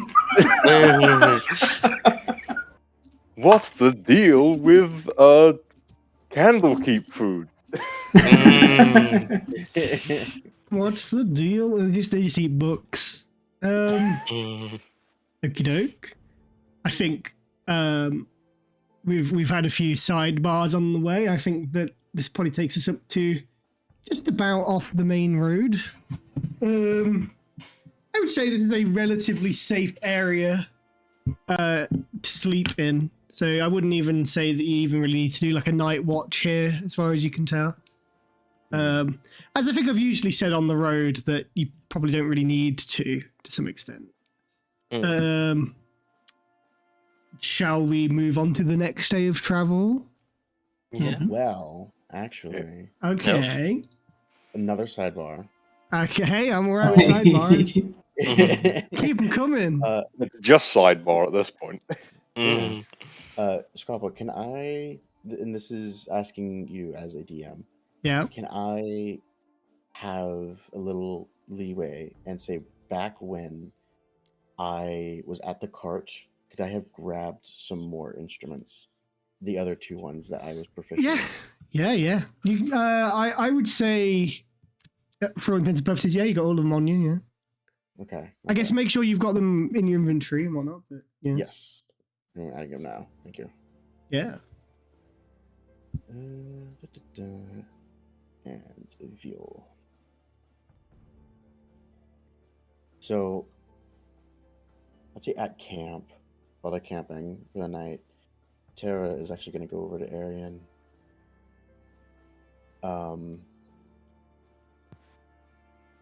And while still looking at the fire, they're going to kind of lean over and just say, I never knew you could perform. Not a skill I use regularly. Not really a skill I chose to develop any further. Well, you certainly surprised me. I never took you for that kind of person.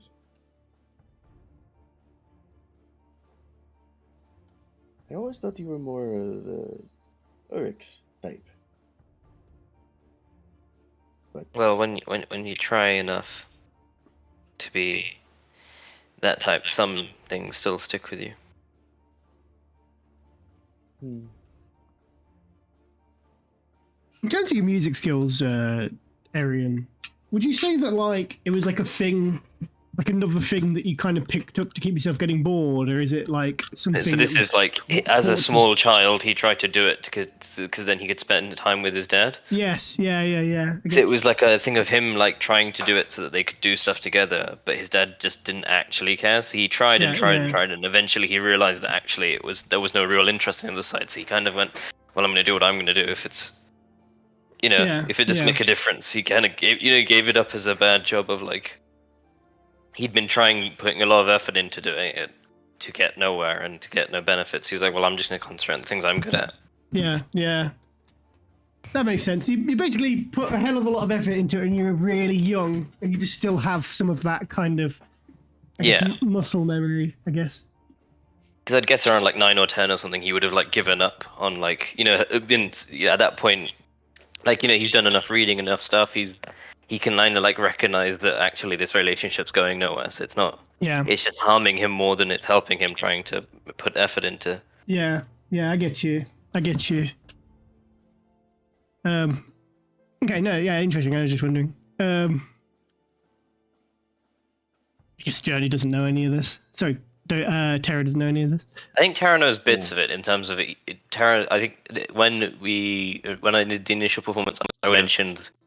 But I think I did mention. I can't remember if I did now. I think you did. I would have mentioned that it's from my dad's, like, trying to spend time with my dad. That's how I learned. But not like that, like level of like there's a level of like, especially like now he's more melancholy about it, so he's like trying not to think too hard about it because he's kind of tried to put a lot of that in the past especially when he left. And so like thinking about performing again is like, it was nice at the time, but it's like, stirred up some of that stuff that he thought he'd left behind. Okay.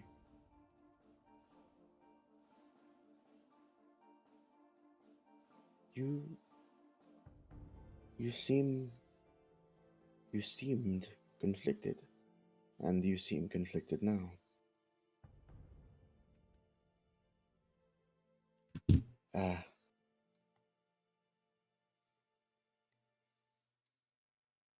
There is probably still part of me that looks for that approval from my dad, but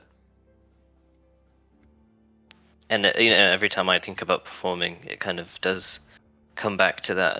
Is that what I'm still looking for? But it's difficult. I don't think he cares. I don't think I can do anything to make him care.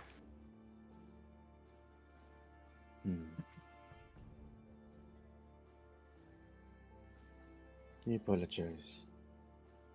No, it's nothing to do with you. It's just I didn't realize it was all still. Part of me thought it was I'd left home. It was a clean start. I'd forgotten about it all, but clearly it's still all there underneath.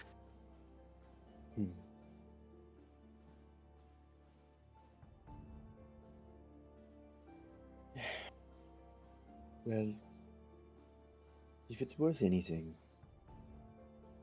you did a very good job. It takes a lot to perform in front of an audience, much less do it well. And you did well.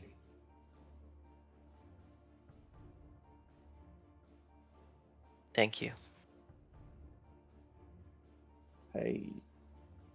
And you see, like, he's got the dragon in his lap, but the dragon's like slightly too big for his lap now. So he's kind of like, like almost like crushed a little bit, but he's just like doing it out of like, just that's the comfort he knows. Routine, yeah. Yeah.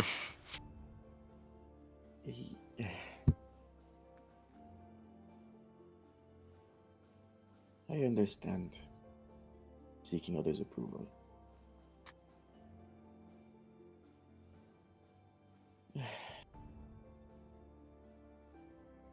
And I can never replace that, but for all it's worth, you're doing a good job. Thank you.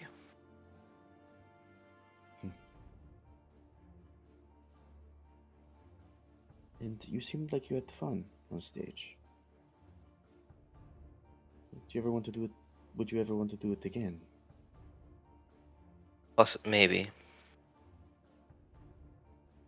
I think I need to decide for myself what exactly I want to do.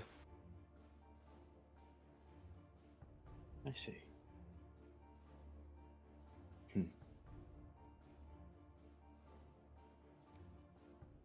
Do you know how to play any instruments?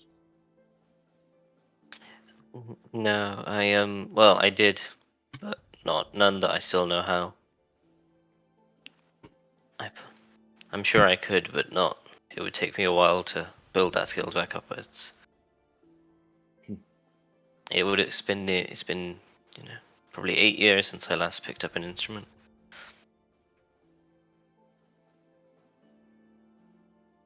How long have you been away? It's probably the same, right? I think we would, because I'm trying to work out like logistically how far away Lylon is from. I think you've probably also been gone for about 2 months. Like 2.5 months. 2.5 months, yeah. I think pretty much all of you kind of set out at the same time. I mean, you were already long on the road, Terra, but I guess around probably a few weeks before you were in Lylon is when your troop disappeared. Yeah. I think pretty much Eric's been on the run for about that long as well. Scraps left Baldur's Gate at the same time as Journey. And I think that, again, Rye came from Neverwinter, well, was dropped off in Neverwinter and came down here with Arian. So yeah, pretty much all of you have been on the road for about 2 and a bit months-ish. Somewhere in that region.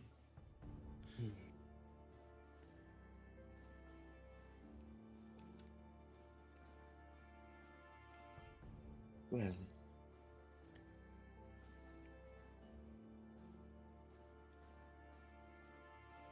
if I may ask, and feel free to not answer if it is too much, but where are you from? Neverwinter. It's where I found Rye, and Rye managed to bring me along for this journey.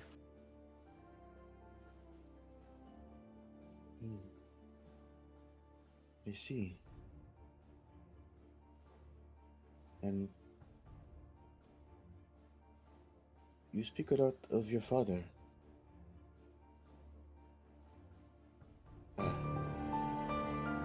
What was he like?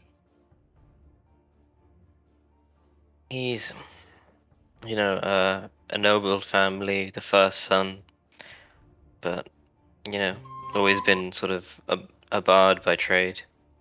Loved to perform, less for the money, more for the attention he'd receive. Yeah, he's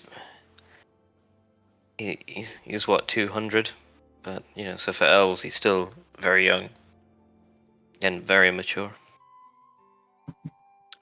I think at this point I'm probably arguably slightly further along, or similar. We're about the same sort of maturity levels if we compare species.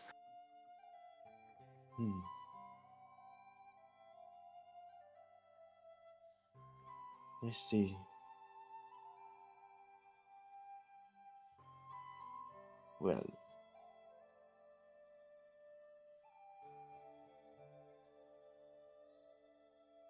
I hope that he hasn't ruined your perception of fellow bards or storytellers. I don't know. It's difficult. It's why I'm not sure about. I'm not a big fan of Volo, especially now that I've met him in person. He just feels a little too familiar. Yes. Among many other reasons, I understand. But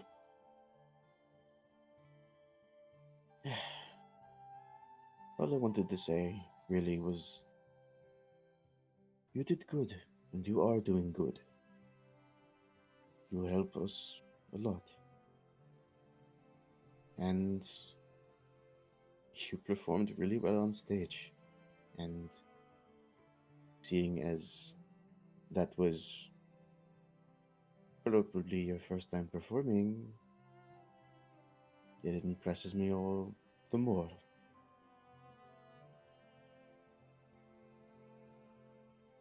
And I would love to see you perform again.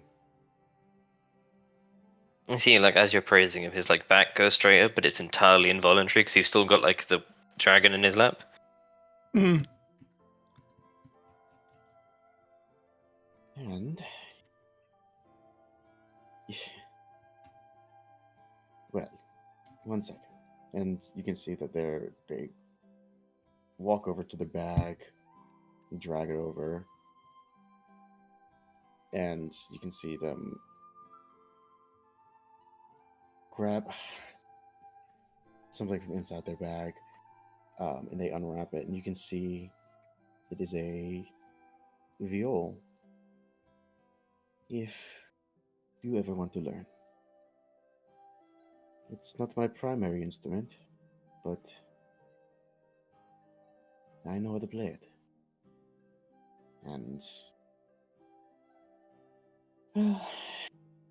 they're gonna set the viol down next to you. He's kind of looking at it, but trying to, in like sort of the context of this, he's like a lot more like looking at it, but trying not to like think about it too much. So he's like marginally ignoring it, sort of thing. If you want it, you can have it. Ah, I think he's kind of leaving it there, but at the same token, you can see like the dragon's really like looking at it quite deeply. it's funny. A situation similar like this happened to me.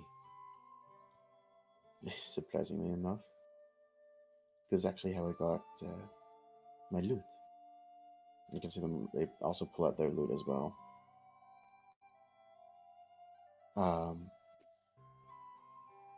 It was not long after I was free that I found a wandering circus, a traveling circus. And, well, I saw all the people, as they were called, the ringmaster freaks, all caged up, forced to be shows and attractions. I freed them that very night. I didn't even know common, but I understood gratitude. All they left me was this loot. And that's what inspired me to become a performer. I had to teach myself how to play a lute, and eventually I got pretty good at it. And in that, I found a sense of self. And, well, I figured out who I was.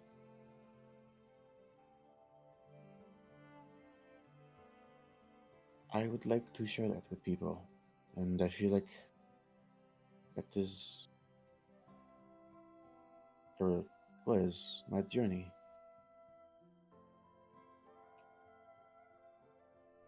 And I'm not sure if it will help you the way it has helped me, but I am here to help you as much as you are here to help me.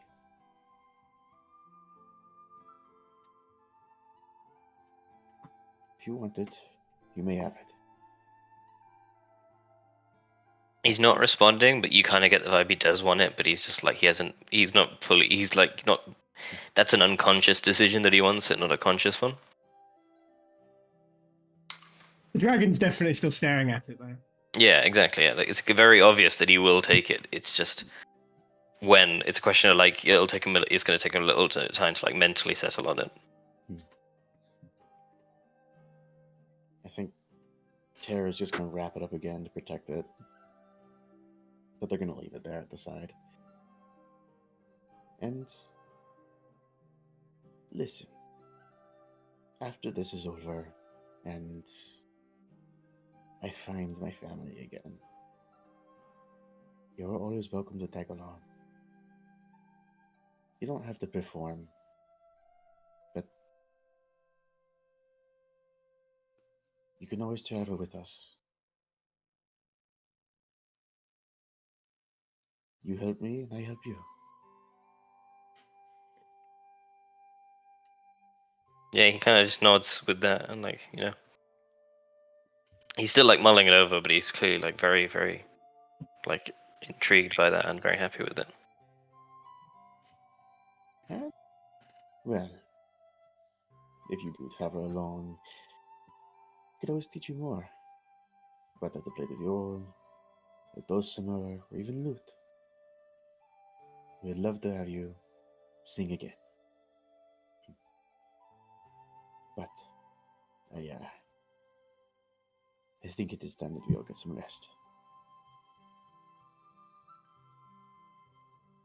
Think it over, and if you ever want to learn how to play, I can always lend a hand.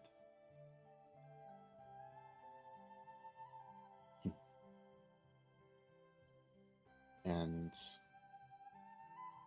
I think Tara is gonna get up. We're gonna pat Arian on the side, on the shoulder, and think about doing it to the dragon, but ultimately decide against it. Close the bag up and head over to the bedroll. Is the viol still there, like wrapped up next to him, basically? Yes, Tara left it there. I think Arian's like going to stay up for a bit, and like he's going to take it away, and like he's going to be just like looking at it, but he's now like the dragon's now next to him rather than, and he's got it in his lap, and he's sort of looking at it. Mm-hmm. And then after he finally like sort of like settled down enough and relaxed enough, he'll go to bed. But he's taken it with him and packed it away. Add a viol to your inventory, I guess, and remove one from yours, Tara. Yeah.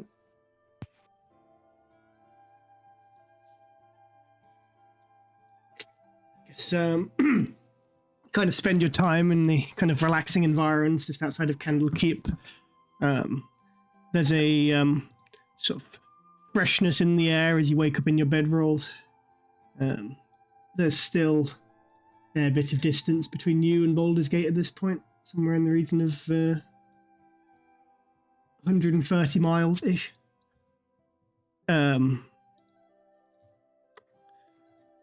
Do you all trot off on your merry way down the road? Yeah, I would assume so. Okay. Yes. You know what time it is then? Arian, Oh, God. give me a D100, please. Ew.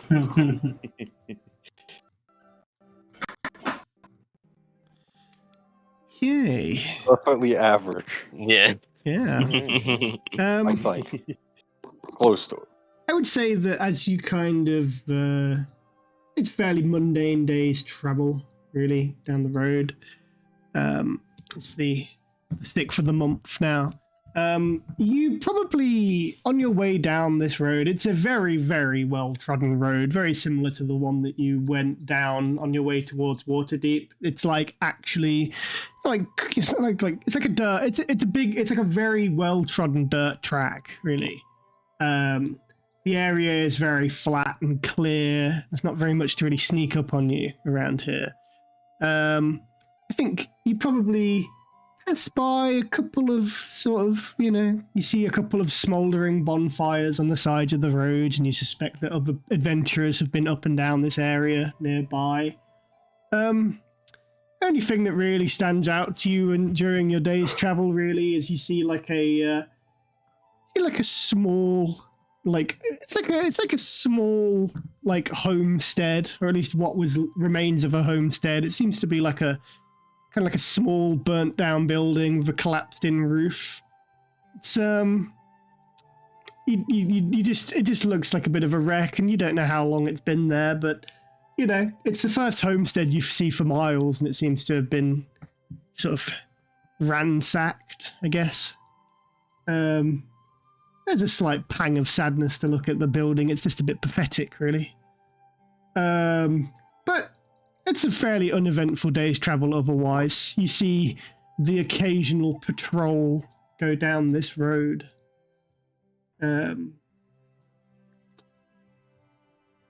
That's pretty much your day's travel. I will say, Scrapple. That's me. At the end of last night, I forgot to say, Yeah. Tara would have used all 3 of the spell slots to cast Sending 3 times. Okay. And we don't have to figure out the words because I also don't know the words, but they're essentially going to talk to Onyx. And I mean, throughout this entire adventure or journey up to Baldur's Gate, Yeah. I'm just going to say at the end of the day, they're going to use the remaining 3rd level spell slots to talk to everybody from the group. I would say that you get, obviously with 25 words aside, you only get bits and pieces. I would say, I guess if you do the same thing today, you would have sent about 6 messages total, right? Something like that. You probably chat to Onyx and some of the other members, right? But I think you essentially get what you essentially get back in kind of piecemeal sort of ways that like they essentially just wound up in the Feywilds. And they've pretty much stayed put where they are, set up a proper camp, and have tried to keep themselves safe, basically. Your group are not really, they're a multidisciplinary group of some description, but they're not really fighters or adventurers in that way. So their kind of first instinct upon waking up in this kind of strange land that they kind of know from fairy tales and they know to be very dangerous is to stay put and wait for help, really. On their end, as far as you can tell, I would say probably, again, this is probably the last detail I would give you. From their end, it's probably been about a week or 2, as opposed to the 2 months that it's been for you, which tracks with what you heard from Jaren. Yanisai. Like, time moves different in the Feywilds. All right. Yeah, and basically Terra is going to update them on where they're going, so they would know that Terra's going from Candlekeep to Baldur's Gate to then go into a fairy ring. Yeah. I think your kind of updates are received loud and clear. I guess you kind of give like a daily update on your sort of travel progress. They seem, every time you get a message back, it's very excited and they're very happy to hear from you. I think I guess it depends on how much info they really have to share with you, I guess. Like also from their perspective, if you're doing it every day, they're probably getting it like every sort of, few hours, really. Probably less, like, isn't it? Look, we can do this maths. What is it? It'd be every every 2 hours, I think 2.5 hours. Pretty much, yeah. I've not got an exact scale on the time, and I would say like it's probably a little bit like sort of wishy-washy in that regards. And that is, I could, like, for example, like I could figure out an exact time scale, but that's not really how the Feywilds work. They are very wild in that regard. It's just kind of hard to quantify numbers-wise, really. That's wild. It's crazy getting messaged every 2 hours as a data. Basically, every 2 or 3 hours, yeah, pretty much. Because I'm trying to remember, isn't it the whole like, does anyone watch The Good Place? I've not. No. There's this whole thing in there where they say that time in the afterlife is Jeremy Veramy, and it literally follows the writing of the words Jeremy Veramy. It like goes circular, and there's like the little dot in the eye is like this weird infinite, but also nothing time. But it's like the time like literally moves in this like random ass pattern compared to the linear time of the real world. And I almost imagine the Feywild's a bit like that, where it's like actually there's no real like way to chart it out because it's just some nonsense. I think it's one of those things where it's another plane where the same laws that you're used to just don't apply in quite the same way. There's definitely a logic to the place, but it's like even something as simple as traveling from point A to point B is not simple in the Feywilds. For you, going through the material plane, going down this road is a straight line that you follow, right? You make progress. In the Feywilds, it's sort of up to your emotions as to how far or long a travel might be and what you might encounter on the road, really. It is like literally a sort of it's a quantum location, really. Like it's up to the observer to some extent. Strange and alien, and that's pretty much. Sorry. Because of this time difference, Terra's messages sound like VHS skipping and set to like 3 times slower playback. And Terra, in response, receives what's basically Alvin the Chipmunks. Okay. First off, no. I'm glad you said no. But I do love it. On a conceptual level, I love it. On a conceptual level, no, that's not. I like it. You just get like a really heartfelt, emotional message, and it's just fucking Alvin. You're just like, oh god, I can't wait to see my family again. They're like, me, I want my hula hoop. And it's like, you know what? Maybe I won't save them. Actually, change my mind. I mean, but like, here's the thing, though. Terra has only ever used this on people from a different plane. From a different plane. Yeah. They would not know any different. That is a fair point. Maybe it just distorts your voice. Yeah, that's exactly. Yeah, that's a fair point. That is a fair point. Let's tell you what. I'm going to say we'll wrap up soon-ish. Let's do another couple of days travel. I think, shall we? Let's say day number 2. Patches. D100 if you would like. Journey roll. A journey roll. Yeah, journey roll. Ooh. Damn, so close. A journey. Okay. Oh, well. Oh, my. No. I would say that as you kind of make your way down the next stretch of road, I would say you see there is a kind of. Hang on, have I moved you along too fast? About 30. Yeah, about here. You kind of you approach like the outskirts of a small fortress on the road, but on the way you see there's a essentially a like there's a guy who's like traveling on his own. You kind of notice it in the distance, and you see that like it seems like one of the wheels off his wagon has like fallen off.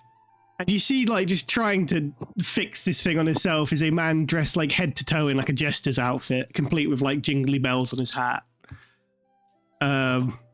He does not look amused about the fact that the fucking wheel has just fallen off of his... Like, the wheel axle has just fallen off of his fucking cart. He's not wearing, like, face paint, but his outfit is very kind of jester-ish.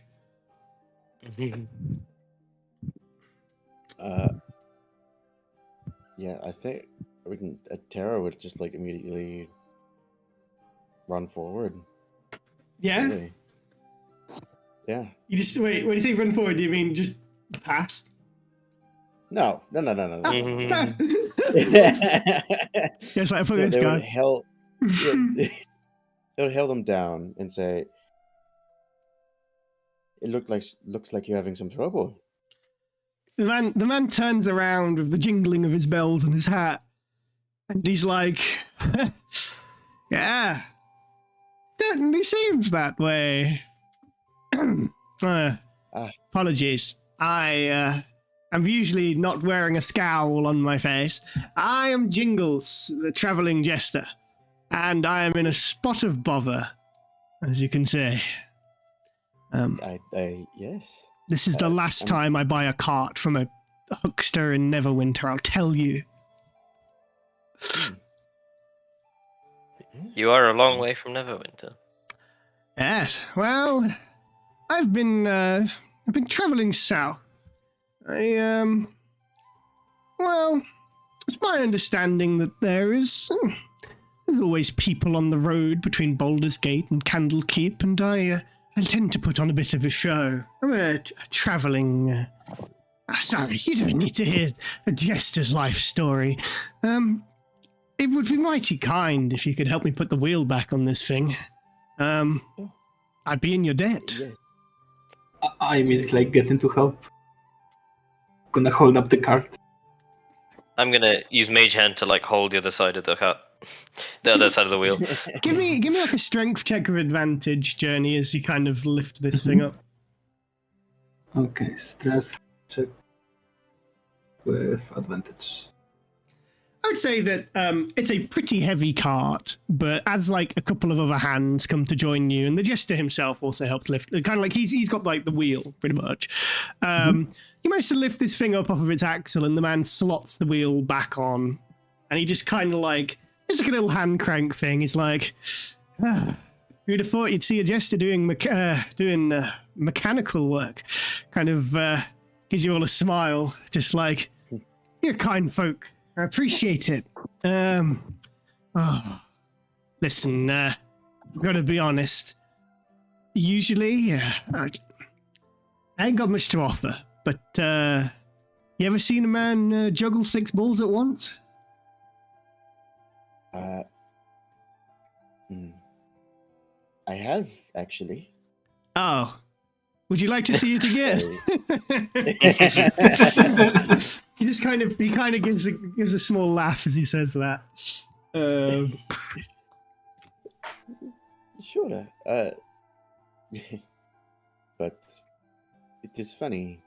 I am also a performer as well. Ah, yes. You have a certain flair about you, a kind of je ne sais quoi.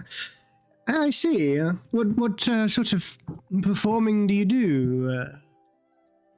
Well, I usually perform with a group.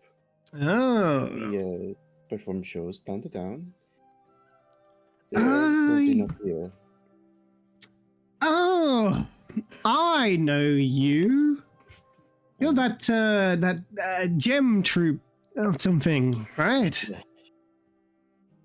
Yes, the gemstones. Ah, yes. I think I may have performed on the same night as you at a place. It was like a carnival tent thing outside of Waterdeep. You might remember, you might not. There's a lot of us. There's a lot of acts that night. You were good. Sorry I didn't recognize your face. You know what stress does. Yes, it is fine. I do not seek recognition. Of course. Well, good to cross paths with you again, I suppose. You on your way up to Baldur's Gate? Yes, actually. Lots of things to do. Oh, haven't we all? Well, that's great. You don't need to see a boring old jester juggling balls, then. It is fine. I wish you luck on your travels and performances. Tell you what, I usually save these for performances, but it makes a sweet treat. He pulls out a cream pie from the back of his wagon. Just a full Oh no, cream I've pie. seen this one before. I hide behind the car.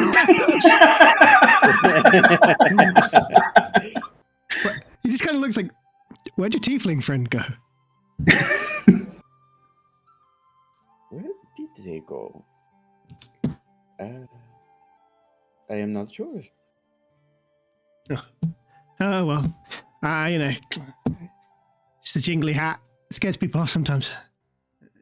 Yeah, it's pie. It's yours. It's I'd like to say it's freshly baked. It's maybe a little, you know, it's usually a performing pie, but you know, it still tastes good. I eat them from time to time. Oh, okay. Terror takes it. It's a pie. It's like a cream pie. It's just a pie of cream, really. Seems fresh enough. I enjoy it. It's a sweet treat for a lovely bunch of people. I'll keep. If I ever come across you again, I'll owe you one. A drink or something, maybe. I don't know. That would be lovely. And if you ever need anybody for a birthday party, I'll be sure to keep you in mind. excellent. I'll be heading south. I'm not too sure on the towns yet. I really need to get a bit of the kind of lay of the land from there, but I like the travel. Good for the mind. Yes, it is. I would offer my assistance on where to go, but we usually turn around at Baldur's Gate. Yeah, I usually do, but it's one of those things where, you know, sometimes the call for adventure is just a bit too strong, and I need to go a bit further south and just see what's out there, really. Yes, I understand. I think there's a town called Baragost, a few hundred miles away. It's a long bit of travel, but, yeah, no. I won't keep you fine folks any longer than I need to. Thanks for your help. Much appreciated. Of course. Best of luck on your journeys. And before you go, just kind of... would you like to smell my flower? Sure. He just has like a flower on his chest. Terror smells the flower. You get squirted in the face with a bit of water. It kind of waggles his finger at you and gets back in his cart like, yeah, keep that one in mind. I see.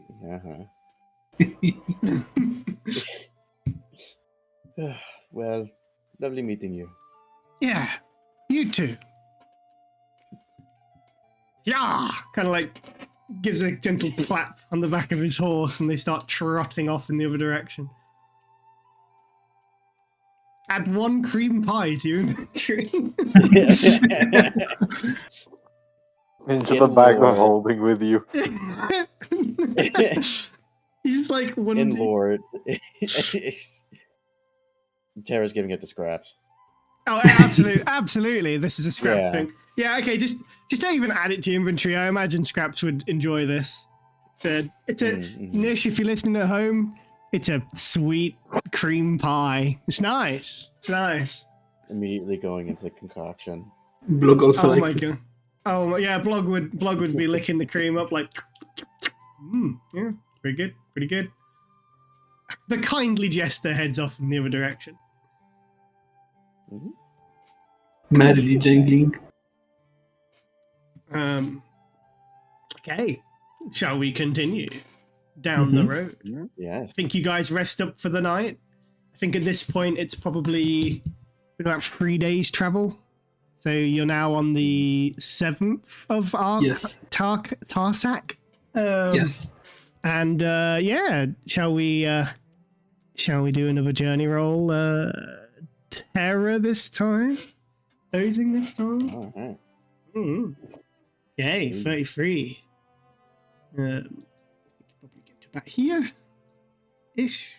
Well, you I would say for the most part it's pretty I would say it's like again it's pretty clear around here. There's a lot of fields around the area. You do go through, like, I would say, unless you guys want to stop there, it's not particularly interesting. There's basically, you know, like on your way down south, you pass through like a giant courtyard area that was kind of being used by like military storage, basically.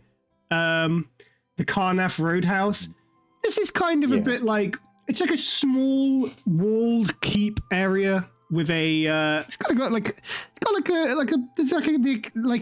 a few like kind of carriages parked up, horses saddled up, and kind of like there's like signs pointing up to like a small inn up the road. There's also like a number of like homes and farms here. It's like kind of like it's almost like a small village built around a keep. Built inside of this keep around this inn. If the inn does not look particularly impressive, really, it looks cozy, but you know, unless you want to stop here, nothing of much interest to you, I would say. Yeah, I don't think anyone's interested in stopping, right? No. I think you basically you make your way through it and continue down the road pretty much. It's another purely uneventful, kind of quiet day of travel on the road to Baldur's Gate. Okay. Next day? We do the next day? It's Bryn, you want a D100? You want to roll one? Zeros, baby. Nope, 43. Okay, 43. On a 43, you kind of... You die. Yeah, unfortunately, Killed. guess I'll die. Yeah, I would say that you kind of you continue walking towards Baldur's Gate, and you notice that the area kind of getting up towards Baldur's Gate gets a little bit more, I won't say marshy, but just a little bit wetter. And I'd say you probably walk past like it's like a small like fishing pond thing, maybe 30 miles out of Baldur's Gate. You see there's a couple of people just sat there fishing, pretty much. It's a pleasant, rather mundane sight, really, as you keep going down the road. At this point, you sit maybe about 30 miles away from Baldur's Gate. I would say it's not quite on the horizon for you yet. The area is relatively flat, but you suspect that you're probably in a bit of a dip, really, and that there's kind of like cresting hills in front of you. So another mundane, peaceful day of travel, really. Shall we do our final travel roll to Baldur's Gate before we call it a session? Yeah. Yeah, sure. All right, Journey, finish it off. D100. Wait, no, did I skip Rahul then? Yeah, but at the same token, it feels nice to do journey roll as the last journey. Hey, roll. if you want to give up your journey roll to Journey, go for it. If everyone's alright with it, I see no problem. Yeah. Okay. I would say that you kind of continue down the road with not really very much in the way of like interruptions, I would say. you kind of make your way to the outskirts of Baldur's Gate. As you kind of get further along the road, it gets more and more populous, really. It starts off with like a small kind of lone farmsteads and houses, and starts building up into what is a lot more like kind of what you saw on the outskirts of Neverwinter, these kind of like dirt road type, like, well, it feels more like a small township outside of Baldur's Gate, really. There is inns here. There are stables. There are houses. Like, you kind of get there at the tail end of the day, so most things seem to be closed off. But you stand kind of at the precipice, staring towards Baldur's Gate. For a couple of you, a fairly familiar sight, really. I would say you may have played on the outskirts of Baldur's Gate in the past, Journey, and you definitely saw it on your way out.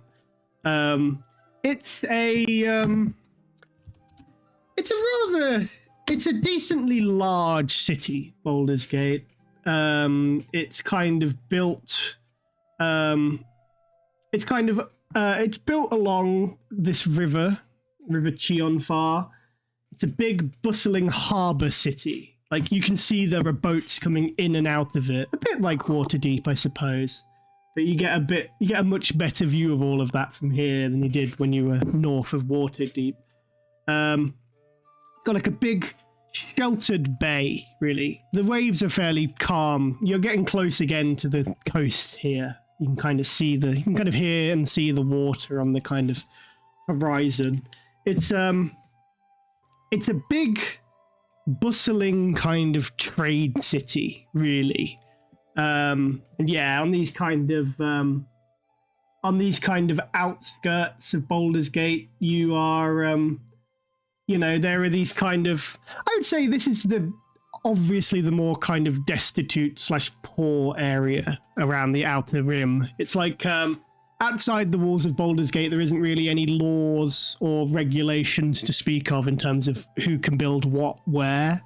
So there is just all sorts of like, it's probably like sort of warehousey buildings, stables, barns, houses.